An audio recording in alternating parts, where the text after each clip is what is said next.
Today I've invited Dr. Peter Lineham to a Zoom recording for a broadcast. Peter, a warm welcome and hi to our radio program. Hi. Dr. Peter Lineham is Professor Emeritus of History at Massey University in Auckland. He is a specialist in the religious history of New Zealand and noted for many articles, books, guest lectures, and his media presence. In 2019, he was made a member of the Order of New Zealand for services to religious history and the community. Peter, how did you first get involved and interested in religious history? Well, I think simply at my university courses at the University of Canterbury, I greatly enjoyed the little glimpses of religion that appeared on a secular history program. It was interesting because when I was at high school, I was actually sent to a course, to a career guidance course, to indicate which direction people should go. And they picked up that I was very interested in religion due to my family background, and they suggested I should study religious studies. But at that point, it seemed completely pointless. I imagined I was going to end up as a school teacher, and I didn't think there was going to be much place for that in the school curriculum. The other thing I had a possibility of was being an architect, until I discovered the physics was not my favorite subject. So that was how it began at university. And I really got into it very quickly, Beata, because I had written a history in draft of the Christian Union of our university in my third year. And then in my honours year, I did a paper on the Reformation. And then while I was waiting to hear whether I was going to get a scholarship overseas, which I did get, I used the time to write a history of my then denomination, the Open Brethren. And that book was produced while I was away overseas. So although I went overseas to study English religious history, and especially the history of small religious groups, I published a book even before I'd finished. So when you say English history, English religious history, is that anything that is religion in England? Well, it was a specific topic. So I was very interested in the 18th century in England at that time. And my supervisor at the University of Sussex directed me to a group I'd never heard of before called the New Jerusalem Church, or the Swedenborgians, as they were called commonly. And so I spent 3 years investigating this really unusual little group, mostly made famous because the great poet William Blake was briefly a member of this church. Ah, is that the reason why why you were asked to do something about it? Well, there was a good deal of public interest, yes, in the topic, yes. Yeah. So that's interesting. And I have to admit, I don't know much about the brethren, but yes, when you come from a background with a very specific religion, then maybe also if you're not the majority religion, you're more interested in what do others believe. Is that possible? Is that a reason? Yes, I think that's true. I mean, I think having an insight into one small religious minority, you can understand the ideas and values of other small religious minorities, and you learn to treat them very seriously. Whereas quite commonly, the major religions often pay little attention to the small churches and small religious groups that actually, when you dig around into a community, you find an amazing range of different groups that are present. And what I've always tried to do is to treat them with the utmost respect, even though I may not share their values at all, and they understand that. But I think what they appreciate is I want to listen intently to what it means for them And that's the approach I've always taken. And that's the approach also for interfaith and interreligious dialogue that I've It experienced. absolutely If you has to don't be. have that attitude, I think that you're not getting very far. Yes, indeed. Yes. And we are now in Aotearoa, New Zealand. So you returned back from England. And concerning history, religious history, Aotearoa, New Zealand is, from a cultural and religious point of view, a relatively young country. So Yes. apparently the Maori settlement started in the 13th century. That's more than 1,000 years after Christianity was introduced to Europe. And can you give us a little bit of an overview of religious history here in Aotearoa, New Zealand? Yes, so there are, in effect, I think, three critical phases to that religion after the advent of Christianity and Europeans in New Zealand. I mean, we have to accept that the period before, it's very difficult for historians to study because of the lack of written records. And so we're very dependent upon marvelous work that Maori scholars and anthropologists have done about the traditions of the gods and so-called departmental gods, because they're gods of the forest and of the storms and of the winds, etc. Then we move into a very distinct period of missionary work to Māori and of Māori significant response after a period. There's a period where there's very little response for about 20 years. And then about 1831, 32, there's a sudden movement of groups of Māori in the northern part, in Northland, towards Christianity.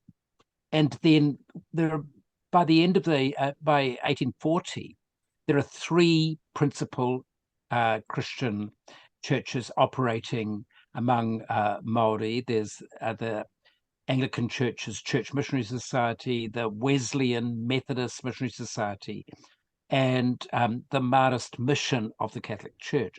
So really we need to put that period of early missionary work into a wider context in which we watch the way in which Māori develop their own distinctive ways that they understand Christianity, and that a number of diverse groups emerge. And I really think the story of the Māori response to Christianity is by no means complete at the moment, but it has a very significant moment with the development of Ratana in the early 20th century. And so there's a great period of movement. And because actually for a lot of the time, Pākehā essentially ignored Māori, the other aspect of Māori, of New Zealand's Aotearoa's religious history, is the story of Pākehā trying to work out in what ways will they develop their own religious traditions that they have brought with them, deeply embedded in their identity, but now they're alienated from them, and they have to reproduce this. And it's quite interesting how in the early stages of their arrival, a great deal of attention is given to reproducing it, but they don't have much money to do it with. Well, all over New Zealand, you see these little wooden churches that must have filled very small communities, been massive community enterprises. And so that's a significant phase of the European story. And then in the 20th century, it's clear that from around the time of World War II, there's a significant move where churches begin to feel really part of Aotearoa New Zealand, no longer just immigrant movements from home, dependent upon priests and nuns and ministers coming from abroad, but actually trying to develop their own shape of faith and experience. And we're very much in that period at the moment. And that's also a lot of education came at the same time. And I read that in the beginning, in the 19th century, there was a time when there were more literate Maori than literate Pākehā. Yes, yes, that's certainly the case, because the response of Māori was very, very profound to Christianity in the early phase, whereas for a lot of settlers, well, I mean, for a start, they probably couldn't get to church very easily because many of them were, greatly dispersed, and there was a lack of priests and ministers and so on and so forth. And then the predominant form of religion in New Zealand, quite strikingly so, was Anglicanism. And Anglicanism, which they'd known back in England and brought with them, was a minimal demand religion. It was a form of Christianity which didn't expect too much of people. And I mean, in some ways, we're reaping the consequences of a low demand religious culture in New Zealand today. But that's left a very particular impact, I think, probably on other churches as well, because Anglican practices very quickly become the practices of others. You mentioned the beginning of the 20th century. I heard that there were some Muslim communities coming into the country. So New Zealand became already more diverse and religious. Yes, this is a very interesting story, and a story that I've tried to give a lot more attention to in recent years, as we've needed to identify the ways in which new religious cultures have come. And once again, migrants actually need religion to help them to find identity in a new place. It gives them a bridge between their home societies and their new society.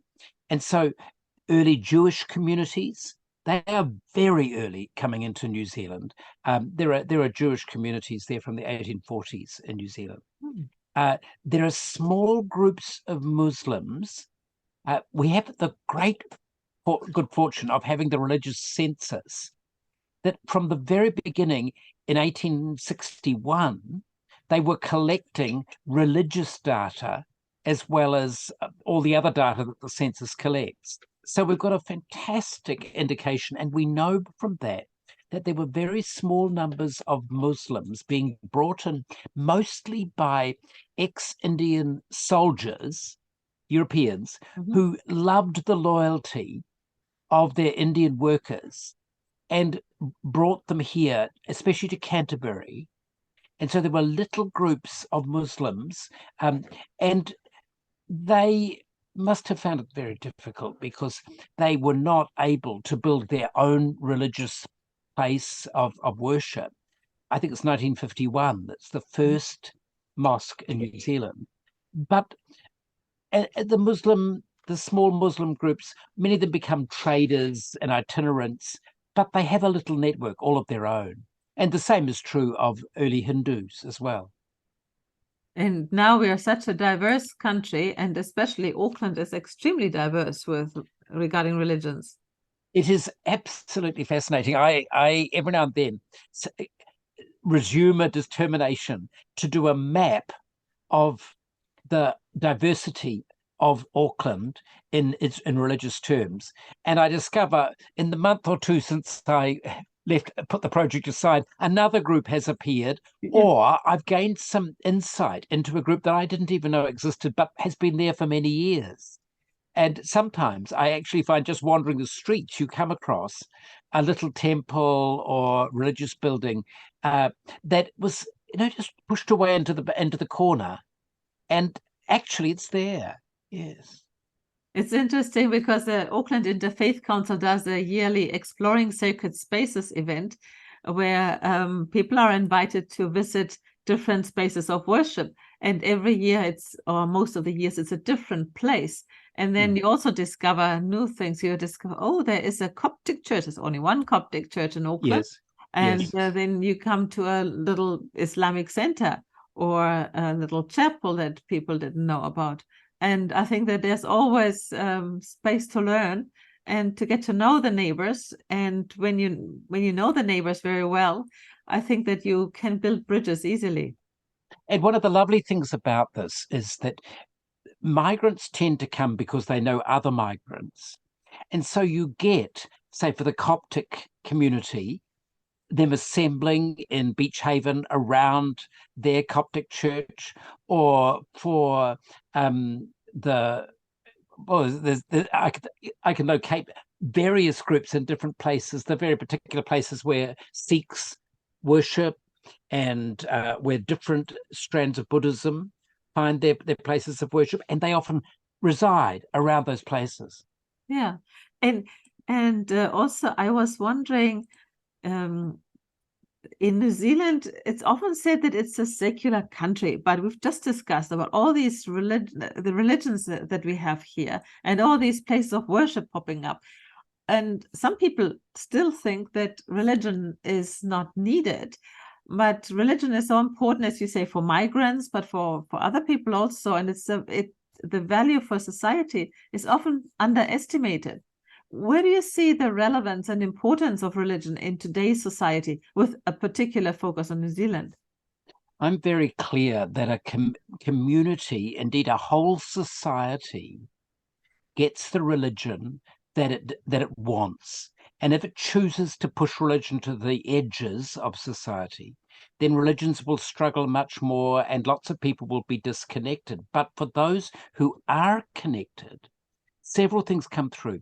Firstly, they are people who know how to bring up their children with values and with significance. They know how to care for and nurture the elderly and the people who are on the fringes of society. The very significant role that has been played in New Zealand by voluntary movements that have, city missions and various educational enterprises and the like, tell us that in the history of the society, a healthy society has healthy religions. But I think what's happening in our society at the moment is that we have actually, I'd call it a deliberate policy, to minimize the place of religion in the misguided belief that we will get on better in our diversity if we play down religion. And I think the profound mistakenness of that is that we're pulling away the social structures that lead to a healthy society in the process of trying to ensure that people respect each other. Actually, most religions have grown up in the midst of other religions around them, and they have had to learn how to respect one another. Of course, there are cases of religious violence, but there's plenty of secular violence as well. And I don't think we can afford to just say religion is the source of violence. The lack of religious respect is the source of violence. But what we actually need is, our secular schools have for too long excluded religion from the subject matter of teaching. And I'm glad to see there are hints of change, because we desperately need that children will learn to respect each other with their different values and beliefs. And I think it's also often religion is taken advantage of. So politics and religion, when they are mingled, and often religion is used rather than working with religion. Yes, of course, let's be conscious that religions sometimes deserve some of the criticism that they get from politicians. And we live in a society where, unfortunately, a great deal of attention is being drawn to the abuse of religion. But I mean, something is kind of crazy when all the good and value that churches and temples and mosques supply is completely set aside to draw attention to abuse, as though abuse were the only thing. And that people imagine that any type of strong religion is dangerous to a community. Well, that's ridiculous. Strong religion should lead to much greater levels of activity and benevolence and care. Now, that being said, I mean, we can't avoid, as religious people, awareness of the abuses of religion. And it does worry me that some it's so easy for religious institutions to forget that the public is actually shaped by stories. And if they hear negative stories, then unfortunately they're going to become very coy about religious values. And so we've got to be careful, because we are in a very politically volatile situation, that churches and mosques and temples subject themselves to their own standards of scrupulous behavior. That's the risk I see. Yes, and also you mentioned earlier that there are a lot of changes with the religions and numbers, etc. So some mainstream churches, for example, they are sometimes complaining about the decline of participants in their services. And some long-established churches are facing the threat of having to close down due to lack of members. At the same time, new huge churches and other places of worship are being built. So, But as we said, we have a diversity of religion. What do you see as the future of religion here in this country, New Zealand? it is so dynamic that I would be cautious to make any confident prophecy. And I think what we're watching is actually global trends, and particularly Western trends, but actually most of the existing religious groups are being renewed by migrants who are arriving. So that, I mean, the Catholic Church today would be in a pretty poor parlous state if it weren't for Filipinos and for Pacific Islanders. And similarly, the Methodist Church, without the Tongan and Samoan support. And one of the problems that Anglicanism has got is that generally religion was not taken as strongly with them to their colonies as it was in the cases of some other traditions. And so while there's some groups from Africa and India appearing, it's the Anglican Church especially that's kind of restricted to its existing Pakeha and Maori supporters.